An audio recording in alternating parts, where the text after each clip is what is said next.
Okay. Oh my gosh, Steve, we're here again. We're going to do this again. So, a little groundswell. I'm hearing some people actually listening to what we're about and what we're talking about. Very cool. Yeah. So, a few people, a few friends and neighbors and other people. So, that's fun. Um, so, this is, episode number 3 or 2A. And it's really episode 2 around the time we're spending around the I and the N of inspire, which is identity and what's not our identity. Right. And the podcast byline, as we know, is life and leadership conversations that go deeper. I think today will definitely show some going into some depth. Um, Steve, why are we doing the outer circle today? Why are we starting with the false identities? Oh man, why are we starting with false identities? To me, we're out there because oftentimes when you start, those are the loudest voices in the room. And it's trying to figure out how to understand those loudest voices, why they're there, and what they're doing for you or doing against you. And then then you can help quiet them down Mm. and really get down to the inner circle. But oftentimes when we start, and I know when you and I started together, that outer circle was the only thing that I was hearing, and it wasn't my inner circle at all. Wow. So well said. And I think that struck me, and it always strikes me when, according to Shirzad and all these other people around this space, they all talk about the fact that probably 80 plus percentage of the time, we're not even having, we're not even in relationship with the people at work because they've unconsciously, subconsciously shown up in one of these false identities. Right. Right. Oh, so profound, really, when we think about it. And we are all about getting to our true identity because that's where, according to Daniel Harkavy and other people, our leadership is the decisions we make and the influence we have. And if we can, the only way we lead from good decisions and be influential is through our true self, our true identity. Yeah. Yeah. And Um, yeah. I love the fact that we're using true self. And right now, that seems like authenticity is almost overused, but it is your authentic self. It's your Yeah. true self. It's who you really are. Yeah. And I guess philosophically we can nerd out about self versus identity. But I mean, when I kind of wrote my very quick blurby book about this, I put selves, and selves. But I think maybe it's better to think about an identity. But maybe I don't know. To me, true self is it's an S word. It's that soul. It's our essence. It's our design. And then the outer circles are more like identities. They're things that we have Gotcha. mailed in or shipped in from our childhood, and they carry forward as unskilled laborers, so to speak, like unskilled people that show up and tell us what to do. And it's just not. It's not. We could be more skillful. Yeah, for sure. For sure. I mean, they're performing a job, but it's like they don't see the big picture of what needs to get done. Yeah, They do exactly. one thing and they do one thing very well. Yeah, Yeah. yeah. Um, I was noodling on this topic and asked Chat GDP, who I call Chad, what are the top derailers that keep us from being great leaders? And it was interesting because it said two things that came to the top three. Number one, the lack of self-awareness. And number two, in not any particular order, the lack of clarity of our own true identity. Oh yeah. Crazy that Chad, Yeah. AI is taking over the world, and there's some truth to what he's saying, right? I mean, that's kind of what we're talking about, right? Yep. I Uh, wonder what would happen if you had asked Chad what his true identity was, but that oh, yeah. It's a little creepy for me, but yeah. yeah. Yeah. Um, So I wanted to interject a word I learned a couple weeks ago in an article I read, and it's an Icelandic word. I don't know, word from Iceland, and it's insae, INNSAEI. Yeah. It's pronounced insae, I believe, and it's really it means the sea within, SEA, implying that we are this ginormous sea in our mindscape, which is so accurate, Yeah. right? It also means to see, SEE, within ourselves. Right. And finally, it also means to see, SEE, from inside out. Cool. Isn't that cool? So Yeah, to see that's from our cool. true self outward. Yeah. And I think what we're talking about today is so much of our lives are spent from outside in. Yeah. And that's where that outer circle keeps us from getting to our inside circle, our true self. Yeah. Totally agree. It's like we said, you can't, you got to calm that noise down before you can ever see from the inside out. Just Yeah. have to get rid of it. Yeah. And I wanted to draw a few mental or physical geometric shapes for starters. One of which we already talked about, the concentric circle, the Right. bullseye, which is like inner circle, true self, next circle out, unwanted identities or selves. And then the outer circle, which we're going to talk about today, is the false identities that Right. we've created. Right. The other geometric shape I wanted, I mean, I this just weird drew, but like a triangle. And imagine in the triangle has three sides, and the sides are our worth, our identity, and our safety. Okay. And not to get too confused, but the image I get is that, are we living a life where our worth, identity, and safety are coming from outside in, or are we living our lives from our worth, identity, and safety coming from inside outward? And what Yeah. I mean to say is, most of us, 80% or more of us, most of our lives have been spent with what somebody thinks of us, or what these circumstances are telling us dictates to us the message of, you're not worthy if the situation's bad, or this person thinks you're broken. Yep. You're not safe if the person says this, or the person does that, or the circumstances are like this. And finally, your identity is determined by what people think or say, or what the circumstances are doing to you. Right. I what strikes me is so how, especially in the United States, how we really judge people from the outside in with the worth. What are you driving? Where are you living? What's on your arm? What jewelry do you have? Your identity, what you talk to somebody, at a cocktail party about them, they'll tell you what they do. They'll tell you what their job is. That's how they identify themselves from the outside in. We don't really talk about safety, but those other two parts of the triangle, we live, I think, so superficially out there.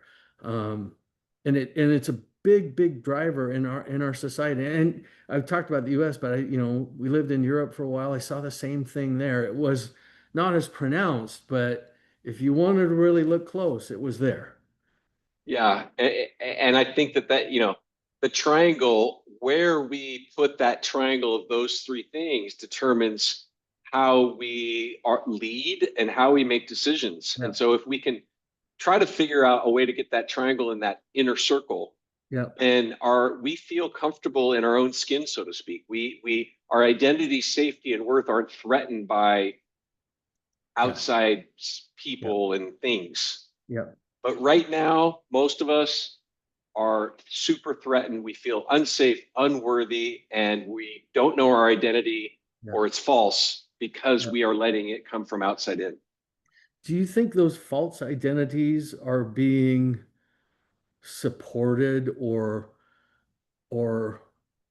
or edged on by the worth and the identity, that identity out there, that's reinforcing that outer circle, right? Absolutely. Like, I was walking, my wife and I were walking the dog, and she commented that she had saw some dad say, "Hey, loser," to his kid. Oh, wow. And the kid kind of joked and laughed and called him loser. And I'm like, wow, it's Wow. embedded. The thing that the language we use, that our parents used, people use, society uses. We have to be very careful, because I think it comes from when we're kids and we start to just freak out, and this is unsafe, unworthy, and Yeah, that's a big wound we all carry. yeah, yeah. Totally agree. Um, so talking about starting with a deep, heady conversation around that, but uh, this is probably maybe less heady, but the idea of a false identity plural, because we have multiple of them.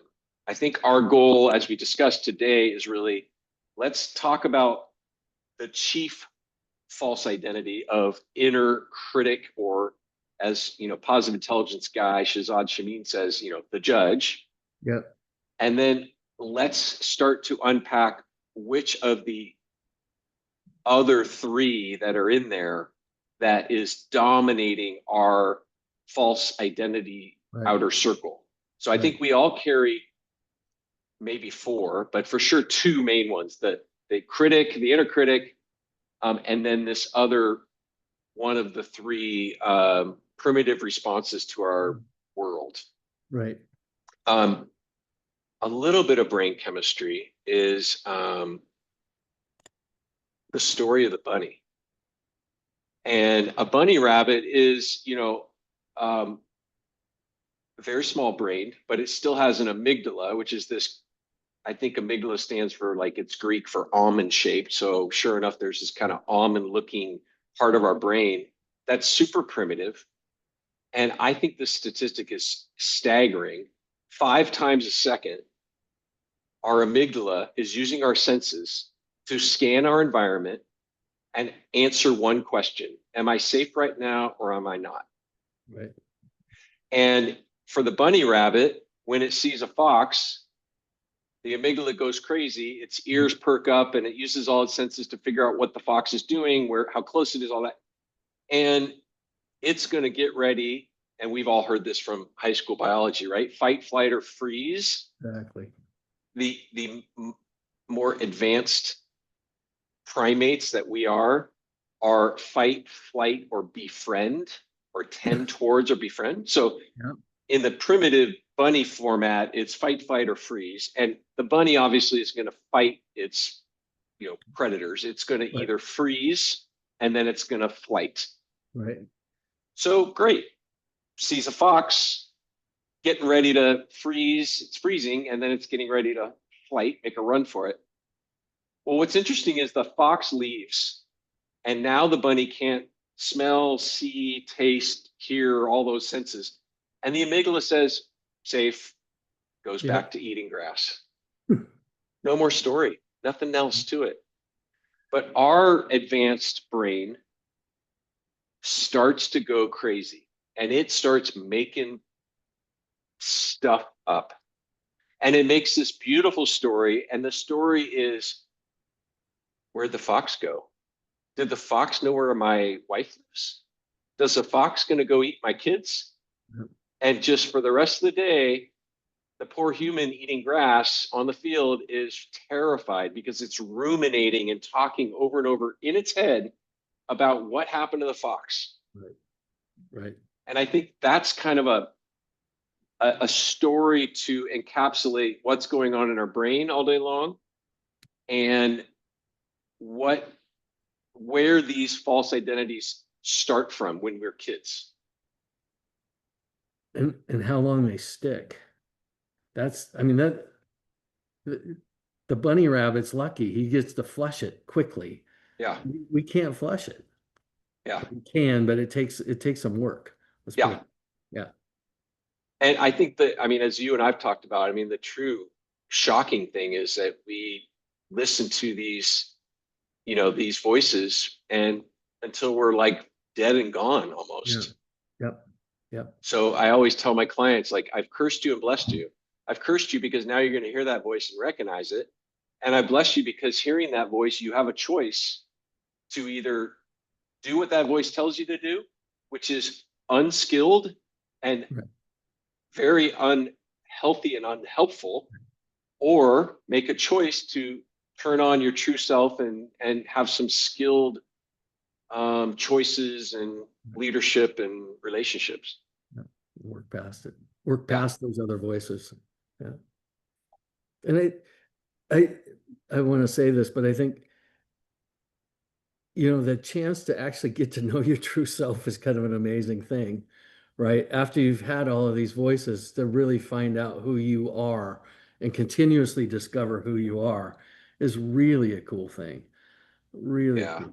Yeah. And we're going to get into that later, but I think that's such a great insight that started this whole thing off for me is like, going to a men's group and like somebody asking like, hey, let's go around the room and share, who are you? What's Yeah. your identity? Who are you? Crickets. No, just stumped. Yeah. And I'm like, wouldn't it be a different place if we were able to, I'm a, beloved child of God and I'm confident, mischievous, and playful, or whatever that is, right? Yep. Whatever your Yep. tagline is, Yep. that's part of our brand and we don't Yep. know it.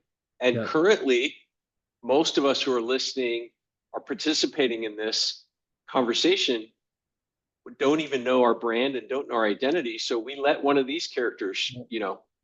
yeah, Our brand is defined by that triangle, that worth and that who we are for a job is what defines us, and it's uh, not.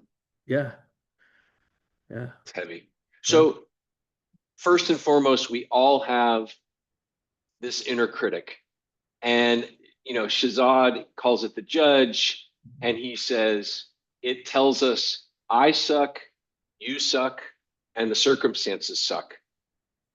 Um, what impact does that false identity have on us? Oh, it's just draining.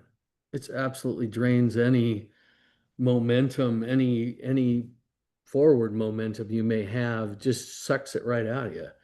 It absolutely sucks it right out of you, and it gives you no confidence to move forward. Yeah. Yeah. And it's interesting. I've done this work for a long time, and I think that it's that voice says those things to us depending on our circumstances. So I think I don't know about you, but most of the loudest voice is this voice of the judge that says, Drew, you suck, dude. You're not good at this. You don't know what you're doing, Yeah. fill in the blank. Yeah. But interesting, my experience in medicine was it wasn't unusual after being tired or hungry or fatigued where a patient would have an impact on me and the judge. I might walk into a room with a preconceived notion or a script from my judge that says, oh, this guy or gal is so messed up or so this or so that, and really dark, Yeah. really Yeah. really nasty, like you suck, finger pointing energy of frustration and you suck. And then the circumstances situation, I always tell the story about a young nurse, and I was trying to get an airway on a patient, which is a very critical procedure called intubation. And Mhm. the patient had overdosed on something and was vomiting, and it was difficult to get an airway. And standing right next to me, bending over as I'm bending over the patient, is a new nurse saying, wow, this is really a bad situation. I can't believe this, out loud Yeah. in my ear. And afterwards, I pulled her aside and I kind of chuckled and I said, you know, I don't know if you're aware, but you were saying that out loud. And I actually had that inside my head already that this was a Right. bad situation. So it was great illustration of like, I suck, you suck, and the circumstances suck. And you had one more voice in your ear saying the same thing. Yeah. How often do we get that when we're growing up with our parents or people trying to tell us, Yeah. yeah, Yeah. Little League baseball practice. I mean, come on. Yeah. I mean, how often does it occur there? I know yeah, for me, where it often shows up is is on the highway, on the freeway. There's a lot of judge showing up in your car. We wouldn't have road rage if we didn't have it, right? Yeah. Yeah, What a great illustration of that. I mean, yeah, absolutely. It's, yeah. yeah. And I think the road rage or the getting cut off in traffic is largely probably that person sucks. Yeah, Yeah, exactly. yeah, Yeah, yeah, yeah, yeah. yeah, So that's the first of the many false identities that we probably carry around with us. There's probably a lot of them. And let's go to the next three. And then at the end, I'll give a little bit of a what to noodle on for all of yeah. us. So the other one is not going to be surprising. The other three come from that primitive amygdala stress response. We have three false identities that the bunny rabbit doesn't have, but we have that stem from: do I fight? Do I flight? Or do I tend and befriend? Do Right, I fight, which is kind of that idea of um, going up against, right, or do I flight, which is get me out of here? I'm going to cross my arms and hide and try to get away. Or do I try to open my arms up and come towards the person and befriend them? And those are those three right, reptilian, bunny rabbit, primitive responses that, because of our advanced brain, create these neurochemical pathways that start talking to us. And they might say stuff like, I guess the fight one, right? Which we talked about earlier. The fight one is um, control, achieve, win at all costs. I'm a failure. I'm terrified to be a failure. So I've got to be and look right, successful, right, right? right. Who runs all our industries? Who are all the big time, statistically? Yeah, the high D's, the guys who just get it done. And they don't even know that it's not actually them running the show. It's one of their false identity that is trying to fight. Yep. Yep. Would Chad come up with the Iron General? So, Yeah, yeah, yeah, yeah. yeah, And that we're gonna touch on that. I love that you brought that up. It's really helpful for our brain chemistry to personify these things. So one of the kind of things to think about as you're listening to this and as we go leave today, the homework is: what's the personification of each of these? Meaning, like Shazad calls his judge the executioner. Now, I don't recommend that intensity. I call my judge the jerk, which is yeah, from Steve Martin's yeah, movie called The Jerk. yeah. Make it funny and make your brainscape laugh about it. So when you Right, hear that judge voice, that inner critic, you kind of chuckle and go, "I got this. I know that you, when I was a kid, unskillfully, but you did provide a service. I love that you protected me, but I'm good now." right, So, right. and interestingly enough, Schwartz out of UCLA did some work on obsessive compulsive disorder, kids with obsessive compulsive disorder. And one of the main things he taught them was, you are not your OCD. And what Yeah, was interesting is, just like what we're talking about, they had a false identity that was saying to them, you got to wash your hands, or you've right, got to check this doorknob.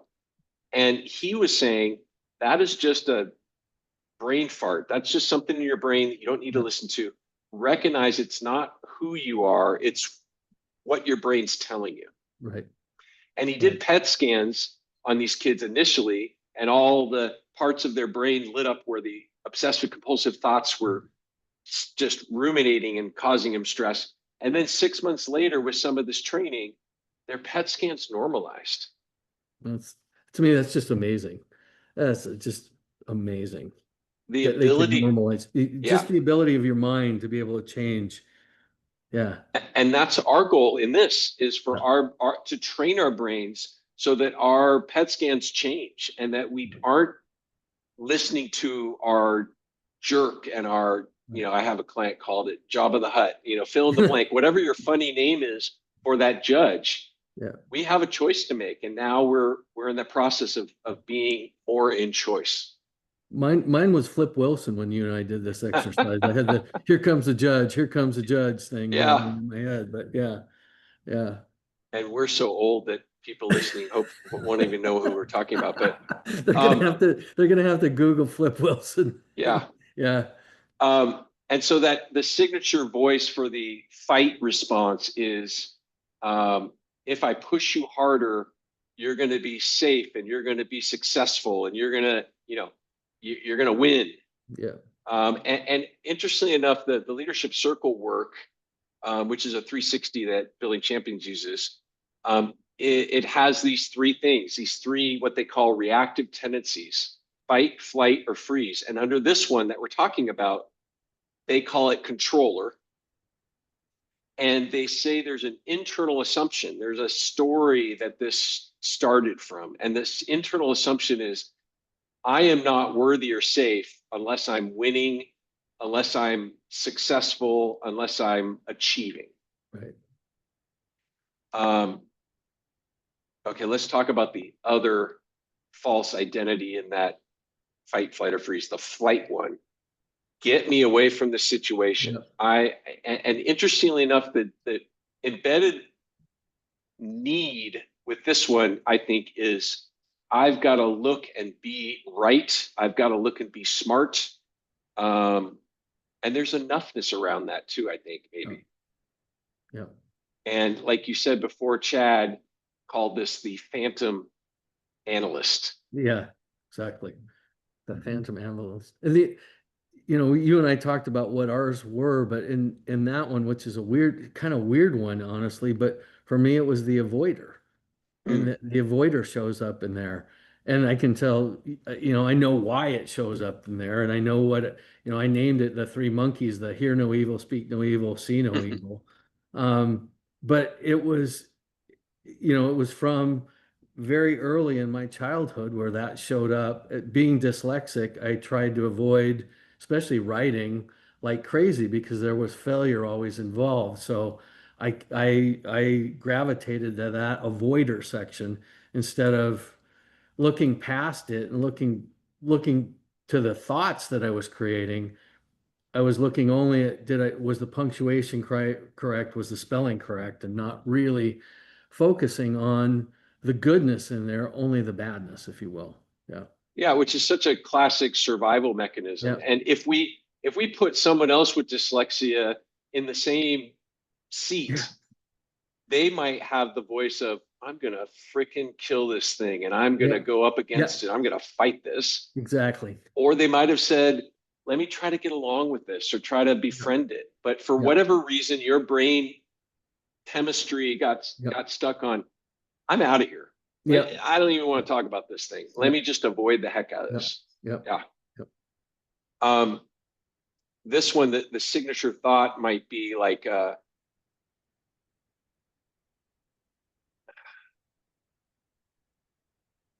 for me to feel safe and worthy, I've got to be smart.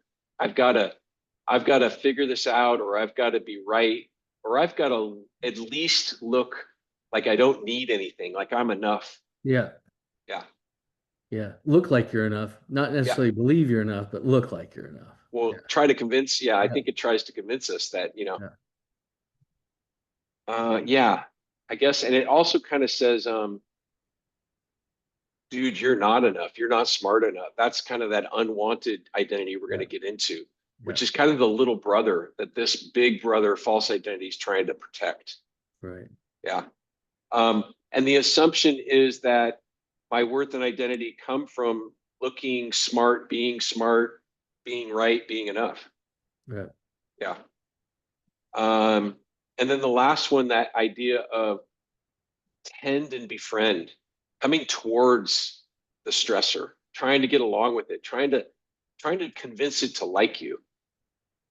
Yeah. Yeah. Convince it to like you, convince it to love you, that need that everybody has, right? To be loved, but yet somehow in some people it's just stronger. It's just that's the only way they can get through it, right? Yeah. Yeah. And this one's, I guess, that driving need of like to look and be acceptable, lovable, Yeah. supportive. And, it's interesting, in the leadership circle work, they discuss the hierarchy of our corporate America is largely driven by these three entities. Yeah. The for whatever reason in the brainscape of the early development of the leader, or the, I guess not leader, but driving, hyperachieving, got to be successful guy or gal, versus the one that is the message is I've got to be acceptable and lovable. There tends to be a hierarchical structure driven by that. Right. And that there's the people running the show and the people that are following the people running the show. Right. Yeah. Right. They, there are bits and pieces, for me, when you bring them up, there are still bits and pieces of those other people in, other things Oh, in there. yeah.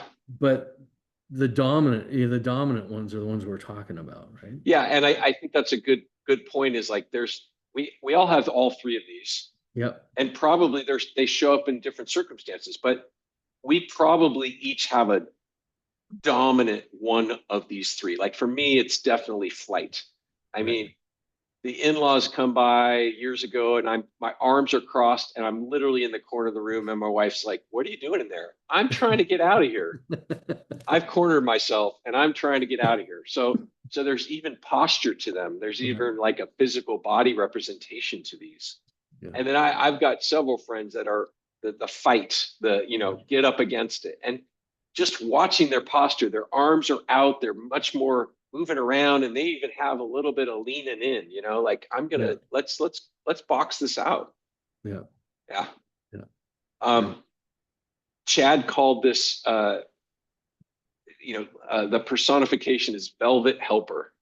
I Yeah. thought was I love pretty, that. yeah, Yeah. pretty clever. I love that. Yeah. It just conjures up such a soft, cuddly, warm, image. Yeah. Yeah. And we all know Yeah. somebody like that, right? Oh yeah. Yeah. Well, Yeah. I mean, and it's yeah. And the thing that popped in my head when you said it is like mine is, as I just shared, is flight, but my figure is like Spock. It's like all intellect. I am always smart. I am always right. No emotion. Yeah. That for me is that's that personification image Right. that I carry in that outer circle with me. Right. Right. I And like as it. I'm getting more aware of it, I think I might change it to professor, because that sounds a little nicer. It's a little softer, but anyway. Professor, how Um, about Professor Spock? yes. Yeah, Professor Spock. I like that. I mean, promote yourself at the same time. Yeah, yeah. Um, and the signature thought embedded in the tend and befriend is, if everyone's okay with me, I'm okay. Like, my safety, worth, and identity come from whether Steve likes me or not. Right. Right. And you can see why, if that's what's driving your brainscape, then certainly I'm gonna want to be the support for Steve. Yeah. I'm gonna be kind of helping him out, and don't put me up in front. I don't want to be, Yeah. fighting. I want to be back in the back, kind of like, hey, can I help? Right. Yeah. Right. Um, The high Sers. Potentially. Yeah. And I love your mention in disc. And I think stereotypically or classically we'd say high D overdone is probably that Yeah. controller Yep. hyperachiever. High S overdone is probably going to be that space of, am I likable? Am I lovable? Yep. But I think that's probably typical, but maybe not always. I bet you can find some people that have a high S and are other, one of these other three, but you're probably right. I think I mean, I well, agree. actually, I'm high S and I'm the flight.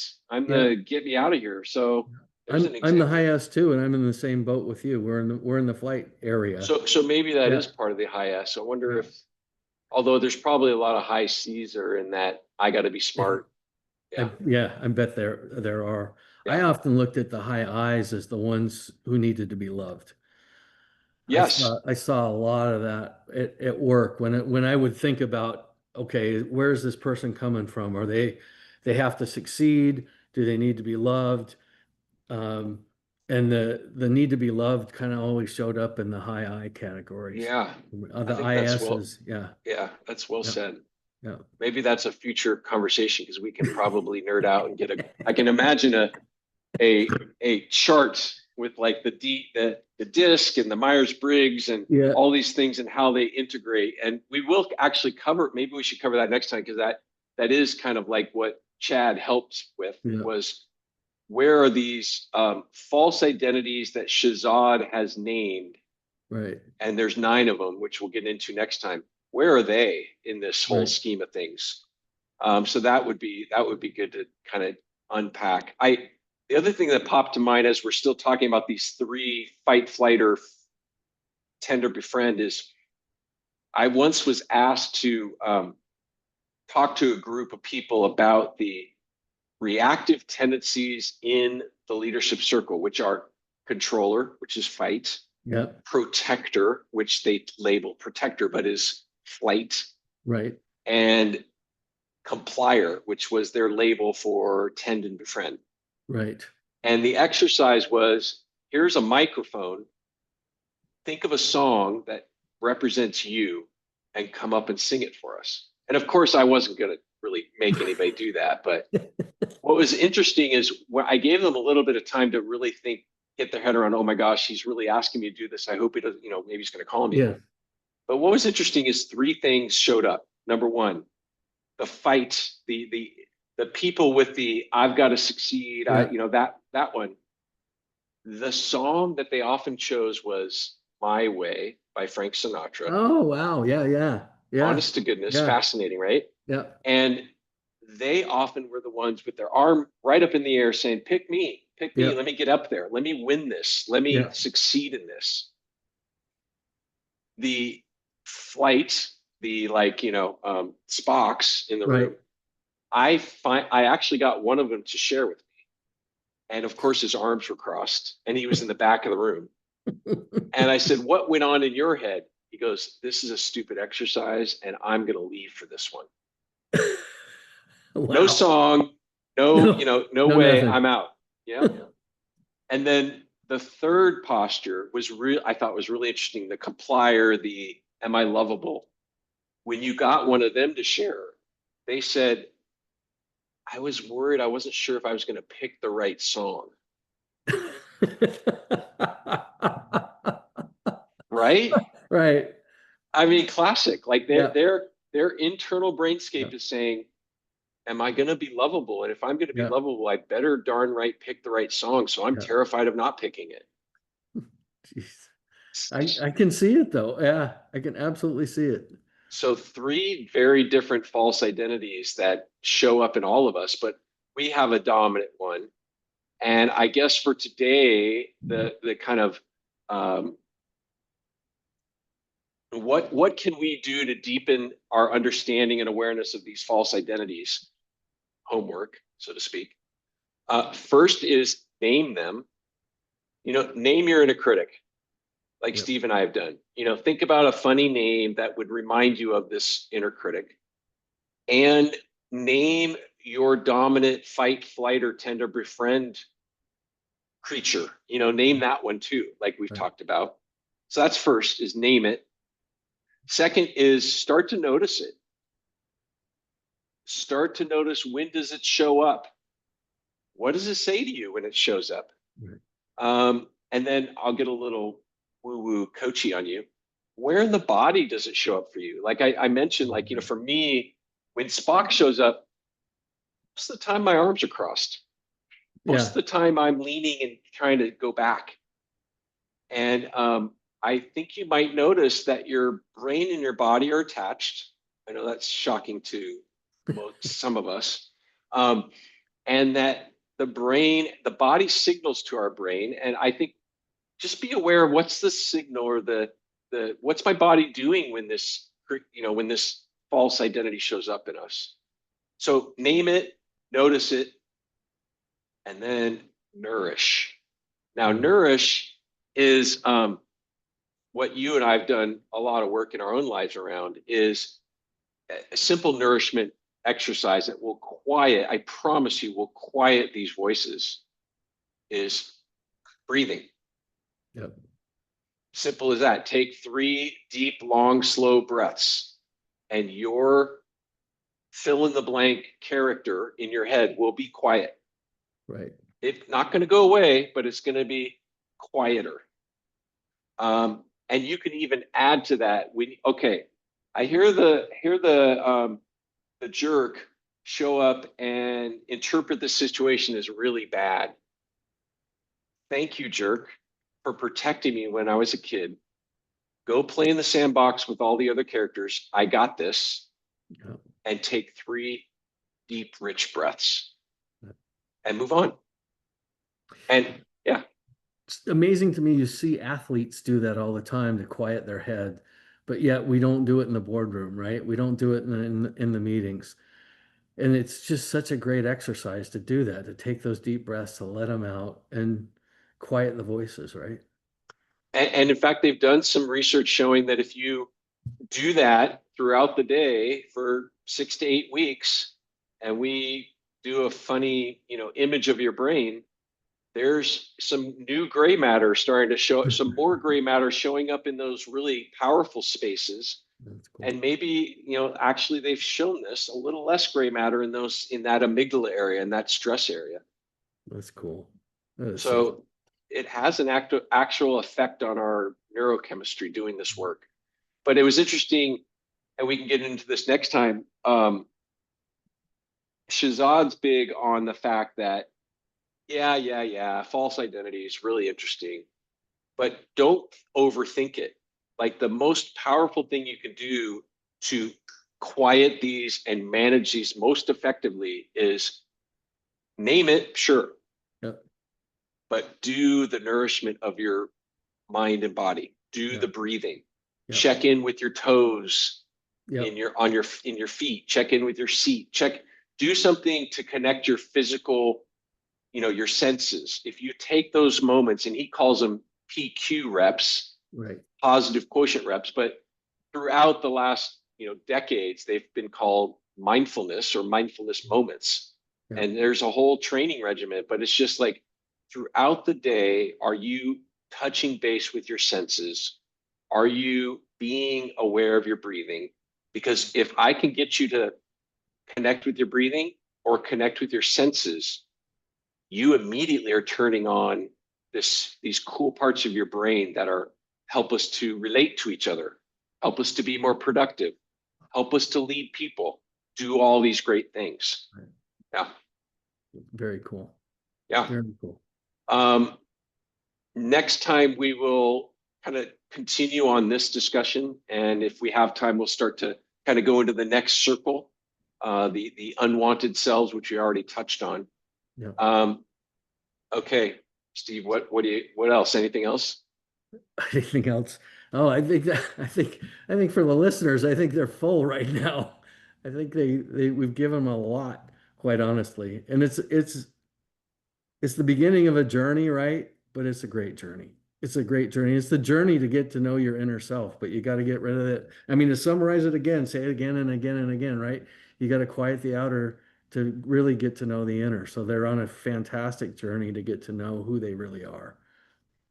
And I just love what you said, because I was on a call with a client earlier today, and it's just like, I didn't really get it until I read it again, or I tried it again, or it takes some repetition for these Yeah. concepts to sink in. So I think that next session we will maybe just double down and slow down and talk again about the false identities, even though it might be a little repetition.